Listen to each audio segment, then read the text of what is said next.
목회를 하면서 종종 다른 동역하는 목회자들과 대화를 할 때가 있습니다.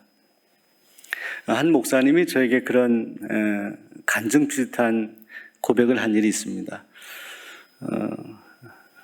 사역을 하는데 본의 아니게 어떤 집사님이 불편해졌다는 것입니다. 오해, 사역에 대한 오해 때문에인데 교회를 잘 나오시지 못하고 목사님은 늘 기도를 하시는데 그렇게 좀 서먹한 가운데 지내고 있었는데 어느 날 이렇게 골목길을 가는데 저쪽에 그 집사님이 딱 이렇게 보이는 거예요. 반갑게 가서 인사하면 좋은데 이 목사님이 마음에 부담이 되었는지 얼른 옆에 있는 길로 돌아서 갔다라는 것입니다. 피해서. 근데 그게 그 목사님의 마음에 저녁까지 늘 떠나지 않는 겁니다. 내가 목사로서 집사님을 이렇게 대면해서 권면하고 그동안 교회 이렇게 못 나오셨는데 어떻게 지내셨냐고 이렇게 인사해야 되는데 이렇게 멀리 돌아갔던 자신의 모습이 너무너무 부끄러워서 하나님 앞에 기도하는데 그렇게 하나님 앞에 고백하게 되더라고요. 하나님, 만약에 제가 내일부터라도 우리 교회 성도님 한 분이 저에게 그동안 못 나오신 저 집사님 좀 만나보세요 이런 비슷한 권면을 하면 제가 얼른 달려가서 그 집사님을 다시 만나겠습니다. 이렇게 하나님께 조건부로 기도를 드렸다는 거죠.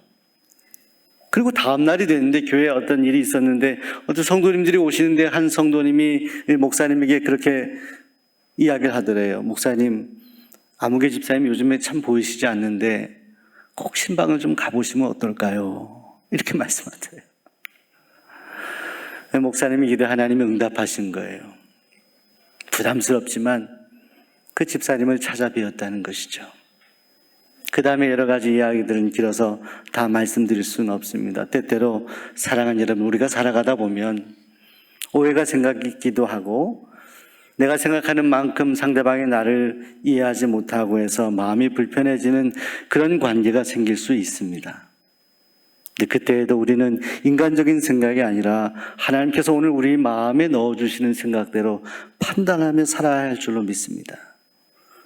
만나기 부담스러워하는 그런 사람들, 그런 관계들이 오늘 우리에게 있다는 것이죠. 그런데 오늘 성경 말씀 보시게 되면 니고데모라고 하는 사람이 소개되어 있는데 이 사람은 사실은 예수님을 정말로 흔쾌히 만났던 사람은 아니었습니다. 그래서 오늘 성경은 소개하기를 니고데모가 밤에 예수님께 찾아왔다라고 그렇게 말씀합니다. 많은 신약학자들은 이 밤이라는 것을 해석합니다. 이 밤이라는 것은 유대인들이 당시에 예수님을 불편하게 생각했거든요. 부담스러워 생각했어요. 그래서 예수님을 견제했고 또 예수님을 괴롭혔어요. 그래서 예수님과 가까이 하는 그런 유대인들에 대해서도 유대인들은 싫어했어요. 아마 이 니고데모는 예수님을 만나고 싶었지만 그 주변의 눈치들 때문에 예수님을 편하게 만날 수 없었던 그런 존재였던 것 같습니다. 그는 유대인의 지도자였습니다.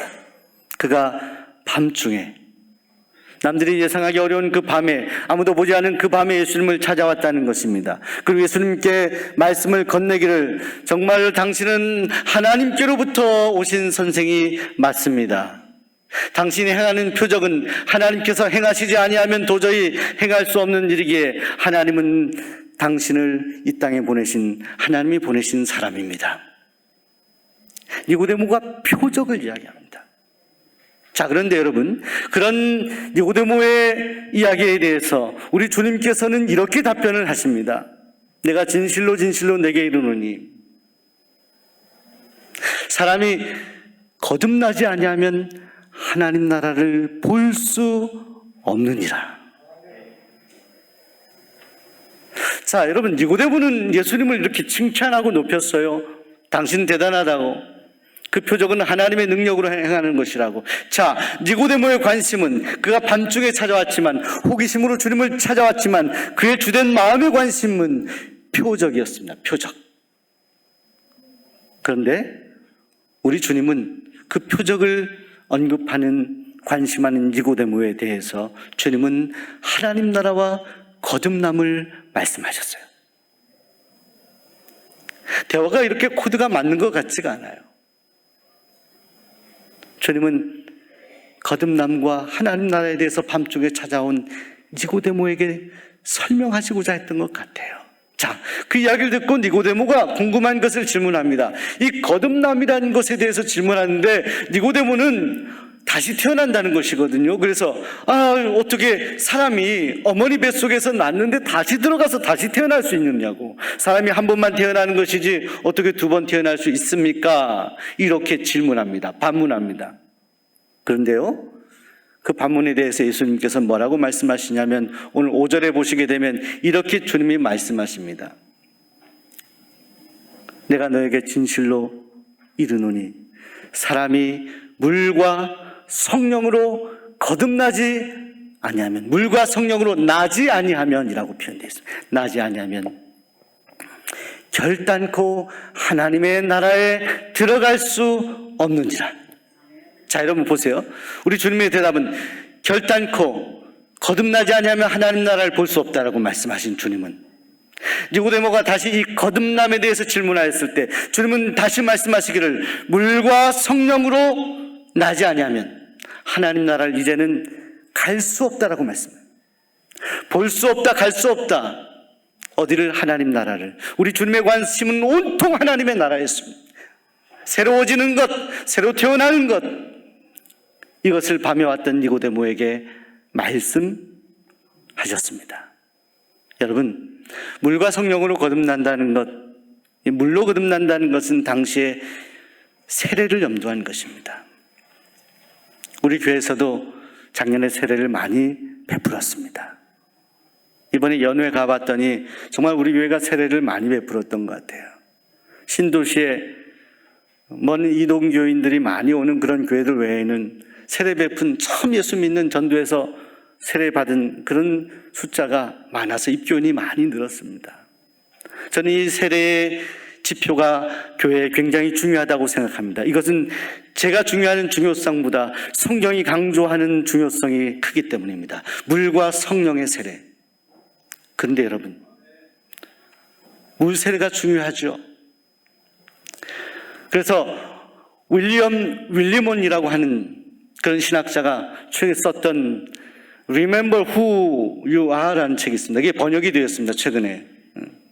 이 책을 제가 읽는데 이 세례에 대한 좋은 어떤 조언을 많이 얻게 됩니다. 그런데 여러분, 이 책에서 당시 마틴 루터 시대에 어떤 한 크리스찬이 루터에게 질문했던 것, 그는 이렇게 질문했습니다. 내가 그리스도인인지 어떻게 알 수 있습니까? 라고 질문했을 때 마틴 루터가 이렇게 대답했다고 합니다. 당신이 세례받았다는 사실은 알고 있지 않습니까? 그것이 당신이 알아야 하는 전부입니다. 여러분, 세례는 중요합니다. 물로 세례를 베푸는 것은 중요합니다. 그런데 사랑하는 여러분, 성경은 말씀하기를 물 세례만 언급하고 있지 않습니다. 물과 성령. 니고데모의 거듭남을 말씀하셨을 때, 새롭게 태어나야 한다라고 말씀하셨을 때 반드시 물 세례뿐만 아니라 성령으로 새롭게 세례받고 거듭나야 하나님 나라를 볼 수 있고 갈 수 있다라고 주님이 말씀하신 것입니다. 여러분, 물과 성령 세례를 언급할 때 함께 나오는데 성령에서 유일하게 성령 세례를 언급하는 곳이 있습니다. 성령으로 세례. 사도행전 1장 5절에 보면 예수님이 승천하셨을 때 주님께서는 제자들과 많은 이들에게 말씀하셨습니다. 요한은 물로 세례를 베풀었지만 나는 몇 날이 못 되어 성령으로 세례를 베풀 것이다. 너희가 성령으로 다 세례를 받을 것이다 라고 말씀하셨습니다. 그리고 예수님이 승천하시고 사도행전 2장에 보면 오순절 날에 저들은 아마도 그날이라고 생각하지 못했을 것입니다. 전혀 예상하지 않았던 그 오순절 날에 성령이 저들에게 임하게 됩니다. 진정 주님의 승천하셨던 말씀이 이루어지게 됩니다. 저들은 모두가 성령을 받게 됩니다. 자, 사랑하는 여러분, 예수님 승천 이후에 이 교회를 어떻게 정의할 수 있을까요? 저는 그렇게 정의해야 된다고 생각합니다. 교회는 성령 공동체이다. 왜 그러냐? 지금 우리 주님이 우리 곁을 떠나 있습니다. 육신으로 그렇습니다. 주님은 우리와 지금 함께 하시는데 성령으로 함께 하신다고 말씀하십니다. 지금 이 예배 시간에도 주님은 성령께서 이곳에 우리와 함께 하시는 것입니다. 이 시간에 저의 말이 아니라 성령께서 저를 통하여 하시는 말씀을 여러분이 들어야 하는 것입니다. 사랑하는 여러분, 우리에게 성령 세례가 필요합니다. 우리 소원 종로교회에 성령 세례가 필요합니다. 오늘 구역회를 하게 되었습니다. 부임하며 기도하며 힘들고 어려운 일들이 있었지만 여기까지 왔습니다. 저는 이 회의를 하나님 앞에 봉헌드리고 싶습니다. 세상의 회의가 아니라 진정 하나님이 원하시는 그런 기도의 모임이 되게 해달라고 기도하고 있습니다. 상식적이고 합리적인 수준에서의 논의가 아니라 성령께서 우리를 감동하셔서 우리 앞서 행하시는 하나님의 길을 볼 수 있는 회의, 그런 모임이 되기를 기도하고 있습니다. 저는 우리 교회를 위해서 기도할 때 하나님이 이 교회를 향하신 크신 계획을 보게 됩니다. 우리 교회 역사를 볼 때 우리 교회가 얼마나 규모를 떠나서 얼마나 큰 교회인지를 저는 느낄 수 있었습니다. 믿음의 선조들의 절절한 헌신과 기도의 소리가 지금도 들리는 듯합니다. 우리가 해야 되는 것은 비전단을 건축하는 일이고 또 지경을 확장하는 일이지만, 오늘 우리는 보이는 건물을 짓기 전에 오늘 우리의 마음속의 지경을 확장해야 할 것입니다. 우리 마음속에 성령이 임재하셔서 하나님의 나라가 보일 수 있도록 해야 할 것입니다. 사랑하는 여러분, 그렇다면 성령은 언제 임하는 것일까요? 성령 세를 우리가 어떻게 받을 수 있을까요? 성경에 보시게 되면 물과 성령의 세를 같이 언급했을 때 때때로는 세례를 받기 전부터 성령이 역사하신 일들도 있었고요, 세례 받을 때 성령이 비둘기처럼 내려올 때도 있었습니다. 그리고 세례 받은 이후에 하나님의 때에 성령을 받는 일들이 있었습니다. 자, 그렇다면 정리하면 성령은 우리의 임의대로 우리가 원하는 때 오시는 것이 아니다. 성령의 임재는 우리가 알 수 없다. 그렇다면 알 수 없기 때문에 우리가 할 수 있는 것이 도저히 없는 것일까요? 아닙니다. 성령은 그 성령을 갈구하는 자에게 오십니다. 원하는 자에게 오신다는 거예요. 간절히 원하는 자에게 오신다는 거예요. 오시는 분, 성령께서는 그 주권이 하나님께 있어요. 어느 때 어느 날 제가 성령 받길 원합니다, 성령의 세례 받길 원합니다 한다고 그날 오시는 것이 아니라 하나님이 선택하신다는 거예요. 오늘 우리의 심령 가운데는 그 성령을 갈구하는 마음, 간절히 기도하는 것이 우리가 할 수 있는 최선이라는 것입니다. 자, 그런데 여러분, 이 성령 세례에 대해서 신학자 윌리모는 이렇게 언급을 했습니다. 자, 우리가 성령 세례 받을 때 그분은 우리를 향해 돌아서십니다. 우리가 성령의 세례를 받을 때 그분은 우리를 향해 돌아서십니다. 그럼으로써 우리가 당신을 향해 돌아서게 하십니다. 자, 여러분 보세요. 하나님께서 우리 성령을 보내주시는데 성령을 우리에게 보내주시면서 우리를 향해 돌아서신다는 거예요. 우리를 집중하신다는 거예요. 그리고 우리가 성령의 세례를 받고 성령 충만함을 받고 그 하나님의 돌아서심을 향하여 우리가 보게 된다는 것이죠. 자, 이 성령 세례의 주권은 누구에게 있는 것입니까? 하나님께 있습니다. 그것을 행하시는 분이 누구십니까? 하나님이십니다. 그 타이밍은 누가 결정하는 것입니까? 하나님이 하십니다. 근데 여러분, 이 성령 세례를 우리가 경험했을 때 하나님은 오늘 우리를 향한 긍휼하신 마음으로 우리를 향해 돌아서신다. 저는 이 시간 하나님 앞에 간구합니다. 기도합니다. 하나님, 이 수원 종로교회에 성령을 부어 주옵소서. 하나님이 돌아서게 하여 주옵소서. 하나님이 보는 교회, 하나님이 주목하는 성도, 하나님이 주목하는 교회가 되게 하여 주옵소서. 그리하여 오늘 우리가 돌아선 그 하나님을 볼 수 있게 하여 주옵소서. 하나님 온전히 쳐다보지 못하는 강팍한 마음에 우리가 땅을 바라보며 세상을 바라보고 살아가는 오늘 우리를 바라보시는 그 하나님을 향하여 눈을 들고 바라볼 수 있는 일, 이 성령의 은혜를, 이 성령의 세례를 오늘 우리 교회에 허락해달라고 기도합니다. 사랑하는 여러분, 하나님은 여러분을 긍휼히 여기십니다. 하나님은 지금도 살아계시고 하나님 지금도 우리와 함께 하십니다. 하나님은 귀먹지 아니하시고 하나님은 눈 멀지 아니하셨습니다. 하나님은 때론 침묵으로도 응답하십니다. 오래전 성령 세례를 통하여 하나님께로 돌아선 한 사람이 있습니다. 오늘 웨슬리 회심 기념 주일인데 감리교회 창시자 요한 웨슬리 목사님, 그 목사님이 성령의 은혜를 받았던 그날을 회고하며 오늘 말씀을 마무리하려고 합니다. 웨슬리 목사님이 1738년 5월 24일 선교에 실패하고 마음이 어려웠습니다. 5월 24일 아침 우리 수원 종로교회 5시 새벽기도 드리는 것처럼 5시에 일어나서 기도하시고 성경 보시고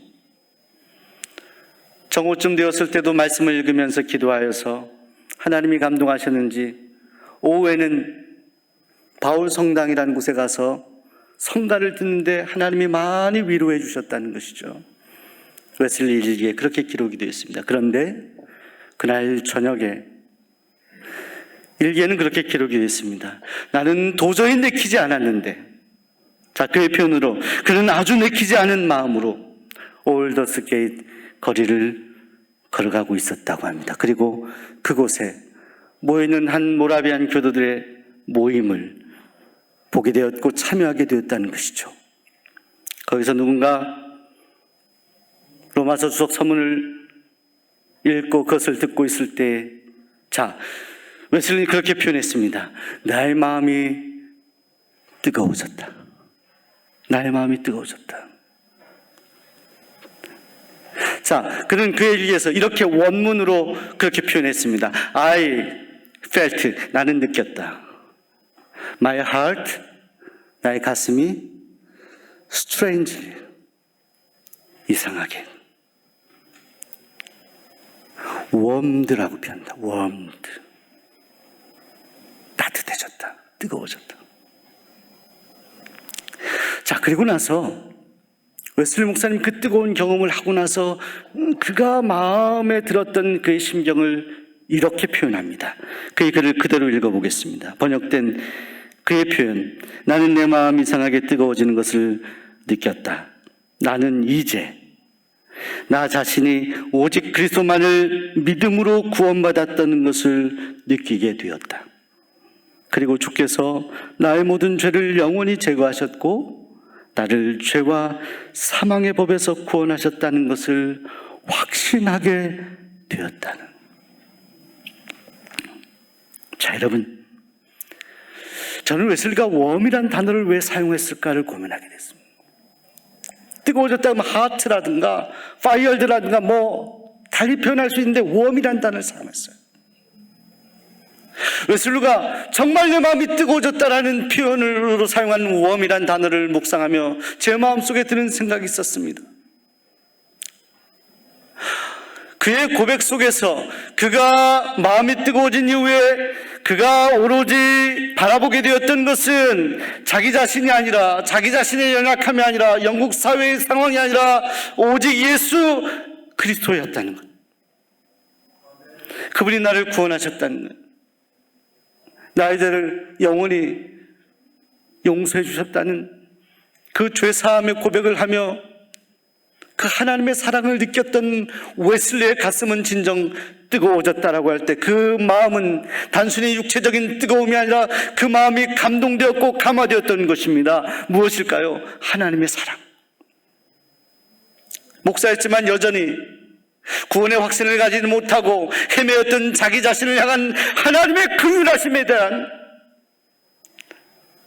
감사, 기쁨이 그의 마음을 뜨겁게 하였던 것입니다. 사랑하는 여러분, 그렇다면 오늘 이 성령 세례를 추구하며 기대하고 갈구하는 오늘 우리가 하나님의 은혜 성령을 사모하며 그 성령의 은혜를 받았을 때 오늘 우리 안에 이 웨슬레의 감동이 다시 재현되어야 되지 않을까요? 오늘 하나님이 웨슬리와 함께 하셨던 그 하나님이 지금 살아계셔서 우리와 함께 역사하신다면 오늘 우리의 가슴이 뜨거워져야 되지 않을까요? 그 주님의 놀라우신 사랑에 감복되어서 우리가 주님 앞에 눈물 흘리며 십자가 앞에 무릎 꿇어야 하지 않겠습니까? 자, 여러분, 니고데모가 2000년 전에 그 밤 깜깜할 때에 주님을 찾아왔습니다.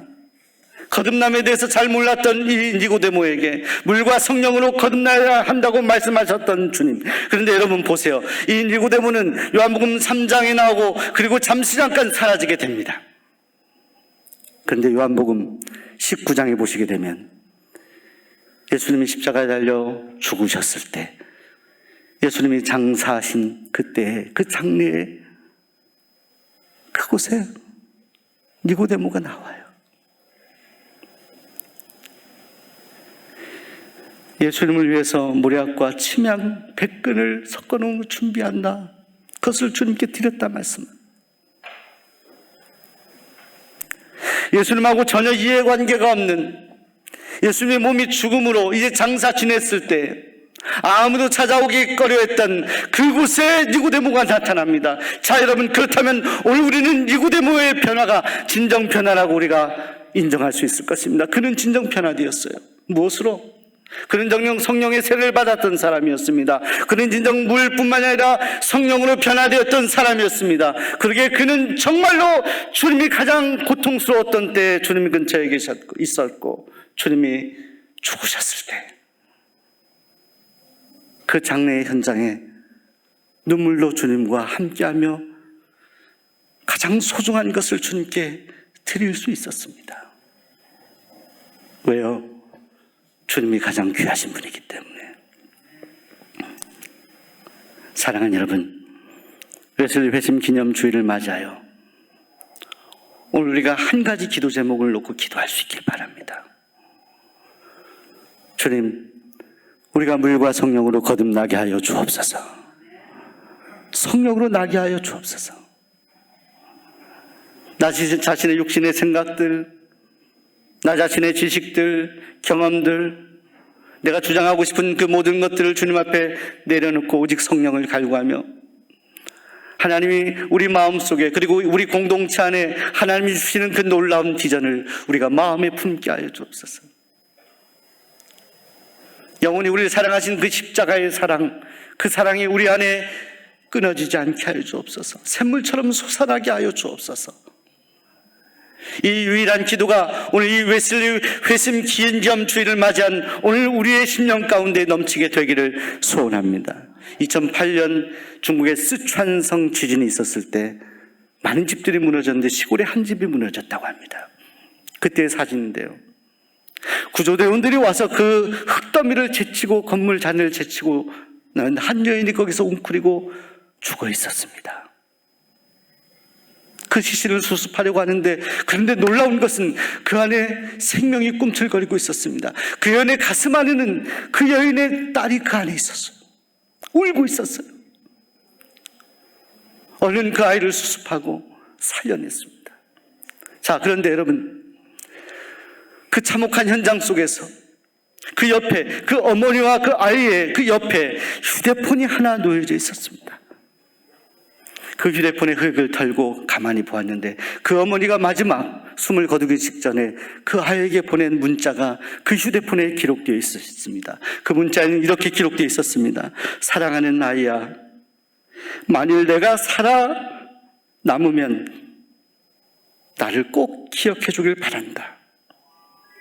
엄마가 너를 얼마나 사랑했는지를 기억해 주기를 바란다. 아이를 끌어안고 무너지는 흙더미를 다 받아내었던 엄마가 마지막 숨을 거두기 전에 아이에게 보낸 문자, 근데 여러분, 이 문자에 대한 소식을 들으며 저는 2000년 전에 오늘 우리를 사랑하신 주님께서 오늘 이 시대 가운데 우리에게 보내신 문자, 그 메시지를 듣습니다. 자, 무엇입니까? 내가 너희를 사랑한다. 사랑하는 아들아, 사랑하는 딸아, 수원 종록교회, 내가 너희를 사랑한다. 이 공동체를 사랑한다. 120여 년 동안 많은 믿음의 선진들이 눈물 흘리며 순교했던 이 터를 사랑한다. 이 공동체를 사랑한다. 그리고 이곳에 모여 기도하는 예배하는 너희들을 내가 사랑한다. 가슴이 냉랭하느냐? 기도하기 원한다. 뜨겁게 주님 앞에 무릎 꿇기 원한다. 그 주님의 사랑, 그 놀라우신 주님의 은혜가 사랑하는 여러분, 이 시간에 느껴지시나요? 그 주님의 그 음성이 들리십니까? 그 주님의 따뜻한 그 마음이 오늘 여러분 가슴에 새겨지고 있습니까? 주님은 여러분을 진정 영원히 사랑하십니다. 그리고 주님은 여러분과 영원히 함께 하실 것입니다. 우리 함께 기도하겠습니다.